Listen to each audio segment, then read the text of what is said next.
Let me show you how you can install Claude Code so that you can start using it inside of your projects. Claude Code is a command line interface that integrates directly into your development environment. It sends requests through the internet to the Claude API so it can get suggestions on what to do. It then acts on your behalf by editing files, executing tests, or even building your software. The only requirement is that you have a Node version of 18 or greater. You can also install optional tools for the AI to use, like Git for version control or ripgrep to search for files in your project. Once you have all of that set up, we can install it by using npm. The command to install it is npm install, and then we use the -g flag to install it globally, and then we use @anthropic-ai/claude-code. And don't worry, this command is in the description, so you can just copy and paste it. Once we hit enter, it will install all of the dependencies. Once it's installed, since we did install it globally, you'll need to cd into whatever project you want to start using Claude on. So here I'm in my schedule checker project, and that's where I'm going to start utilizing Claude. Once you navigate to your project, you'll want to run the Claude command. And the first time you run this, there will be a whole setup that you have to run through. So the first option is light text or dark text. I'm going to choose light text. Claude Code is billed on API usage, so you have to set up a billing account in order to utilize it. So next it's telling us we need to log into our Anthropic console account. We can do this by hitting enter, and it should have opened a browser, but if it didn't, you can just click on the link that it gives you. When you navigate to that URL, it then asks you to log in, so you'll need to log in with your account. And then once you log in, it then prompts you to authorize Claude Code for your account. So we just click on authorize. We're then given a code that we need to copy and then paste inside of our terminal. So now that I have my code, I pasted it in the terminal and I hit enter. Now it automatically creates an API key, and you can see that on your dashboard. If you want to look at your API keys,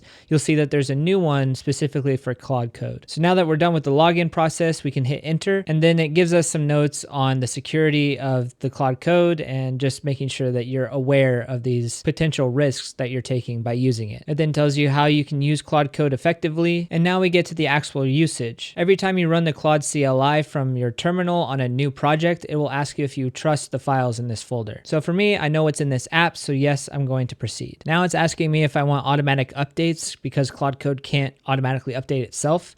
I'm going to say manually fix permissions on current npm prefix because that's the recommended route. Now, since I'm doing this manually, it does ask me to run this command in my terminal. Once that's complete, we're met with the welcome screen for Claude Code, and this is where we can start using it. So this box down here is where we can start talking to the AI and start giving it commands. So I'm asking it, explain this application to me. When I hit enter, now it's reading through all of the files in my project, and then it will send off a request to the Claude API, and then I'll get a response back. And from that response, I can see what this application is doing. So I get this response back. This application is a SvelteKit web app called Schedule Checker with robust authentication features. So this time I asked it to create tests for this application. It's going to do the same thing to read all of the files, but then it's going to actually create files or edit files that it needs to create these tests. So now it lays out a specific plan on how it's going to tackle testing, and it's now asking me, would you like me to create a specific test file as an example? And I'm going to say yes. And so here is where it starts creating folders and files and stuff. And it's asking me, do I want to allow it to be able to run makedir? And yes, I'll